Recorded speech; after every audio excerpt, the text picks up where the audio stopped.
Last week we had some pretty crappy weather in Michigan. The snow was flying, the temps were down in the teens. So I came downstairs to my aquarium room and I thought to myself, you know, it looks pretty good down here. Your fish are healthy, aquariums are clean, well maintained.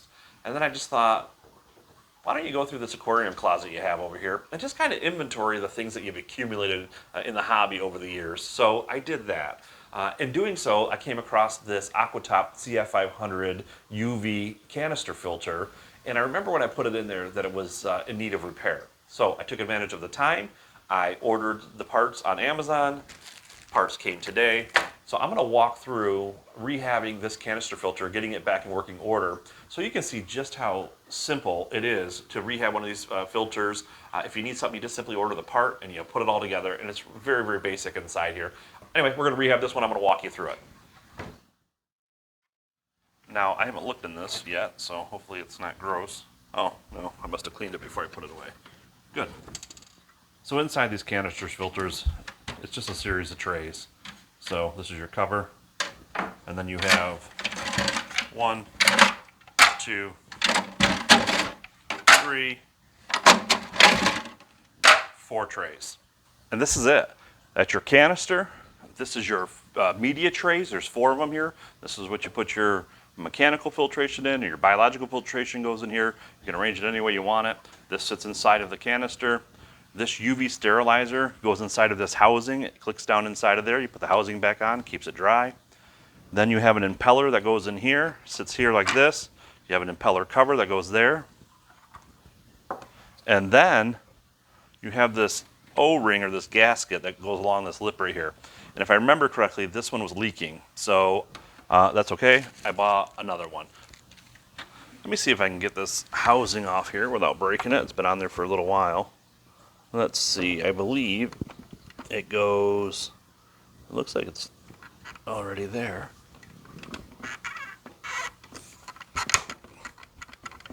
I don't want to break this. Oh, it sounds like it's cracking. There it goes. So that housing comes off like that. You have these two little things here that slide down into these notched out grooves, and then you just turn it. So you push down and turn, and it locks it in place.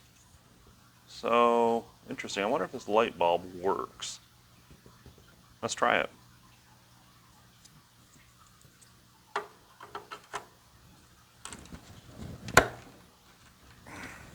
You're not supposed to look at that light bulb, but I think for 1 second we'll be fine. Let's just see if it works.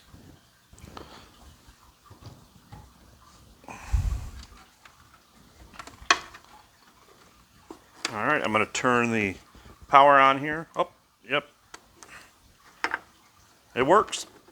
See that? I didn't have to buy a bulb, but I did anyway. Well, now we know that the light bulb works. That's cool. Now I have a spare. I'll leave that just like that. I'm going to put this back on here. I'm going to shove that down and give it a twist, lock it in place. That's on there. I'm going to get this O-ring off here and replace that right now. It's down there pretty good, and it's really dry, so let's see if I can use this little money clip to get in here and pull it out. There it goes. And you just pull it right out of that groove, like so. And that's it. That's your O-ring right there. And this one is just old and dry, so throw it away. Here's the new O-ring, but this one is dry. It doesn't have any lubricant on it, whereas the ones that you buy from Fluval come prepackaged with a little bit of lubricant there. So I'm actually going to use this for another filter, but I'm going to take some of the whatever they got in here for lubricant. I'm going to take some of that out and put it on this here. You can buy stuff. I just don't have it. All right, we put a little bit of lubricant on here, and we're going to put this on. It's very simple. It just goes into the groove. You can't really mess it up. It goes into this groove. It's already there. You just stretch it onto it. There you go. There you go. Just kind of give her a once over, make sure it's in all the way around. It is awesome. Now the impeller. This is what the impeller looks like. It causes this magnet to spin, and when it does, it spins the impeller, right?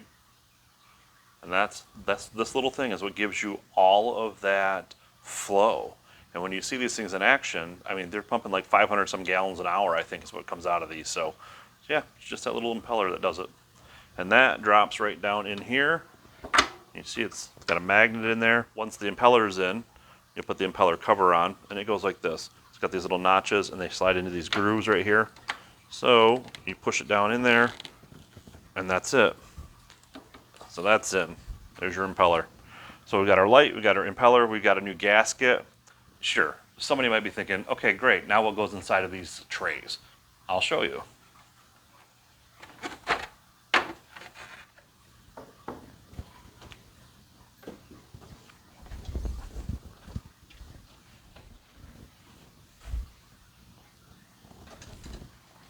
Filling these trays up with media really comes down to personal preference. This is how I do it. For my biological filtration, I know that I need something that's going to grow that beneficial bacteria. So I'm going to use these bio rings and some bio balls, and I'm going to put them in one of these trays. So I'm out of this bag. I did happen to buy more when I ordered the parts for this. I got another box of 5 pounds of these ceramic bio rings. So, but that's all I do is I fill this tray up just like that. And then, I mean, I don't know, why not? I have the stuff, so why don't I use some bio balls? I have them, so we'll just throw them in here into a tray. And these two trays are for the biological filtration, right? There's mechanical filtration and then there's biological filtration. And this is where we want the good beneficial bacteria to grow and reproduce and thrive, because that's what helps keep our ammonia and our nitrite in check. So that's what we're doing here. We're building a bed for that beneficial bacteria to grow. Mechanical filtration. That's where these filter pads come in, okay? This is what's gonna trap all the debris and the junk and the guck as it comes through the filter. It's gonna get caught in these pads. This is a coarse pad, so this goes on the bottom. For me, I prefer to put it on the bottom because it catches most of the big stuff. And then these are more filter polishing pads that catch the smaller and finer debris. They're pre-made for these filters. I bought them in bulk, so I got a bunch of them still. Anyway, you just throw them in here. There's nothing to it. You just, boom, it goes in here, sets in here like that. There you go, there's that. Now, if I want to, I could put another polishing pad on top of this pad, right? Or I could simply put this in another tray like this. So the other thing we haven't talked about is charcoal. And what I'm learning after all these years in the hobby is that charcoal really is a personal preference too. A lot of aquarists don't use charcoal in their filters. Me, I do, because it helps me think that, well, if there is some chlorine in my water, this is helping to purify that, or taking some of those things that are in the water out. I do have an RODI system, but I'm not putting RODI water in all my freshwater aquariums. I'm not doing it. So I'm going to use some charcoal. This is how it's going to go for me. I'll have my coarse filter sponge on the bottom tray. I'll have my ceramic bio rings go on after that. I'll have my bio balls go on top of that. And then I'll have my filter pad and my charcoal. I'm going to make another charcoal bag to go in here, but that'll go on the top. And then I'll put the lid on it, like so.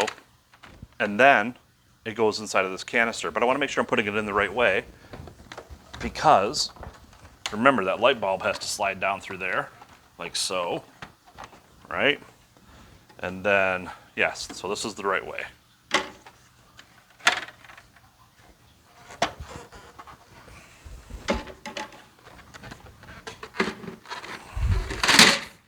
That's it. That's how I get it in there. And then we just want to make sure that this goes in correctly. Then it slides just down right on top like there, like that. There we go. Now it's on there. Put these clamps on. That locks it down. That's there.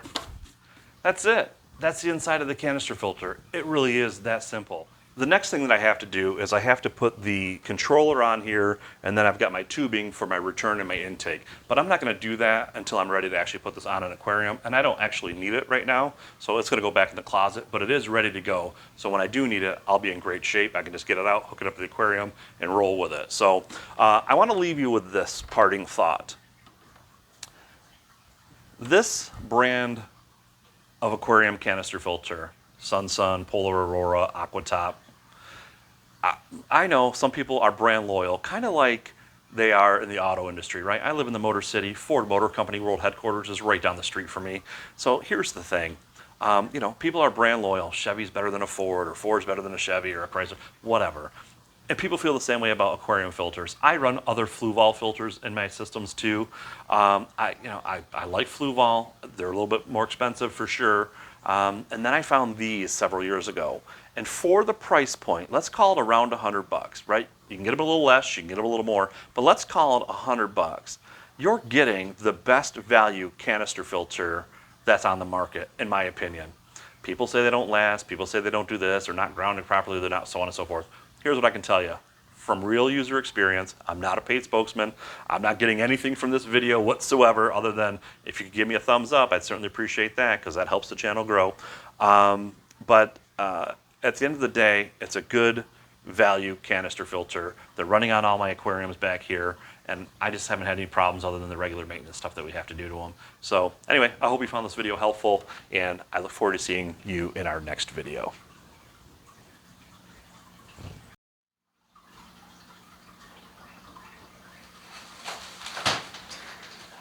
You have to retake that.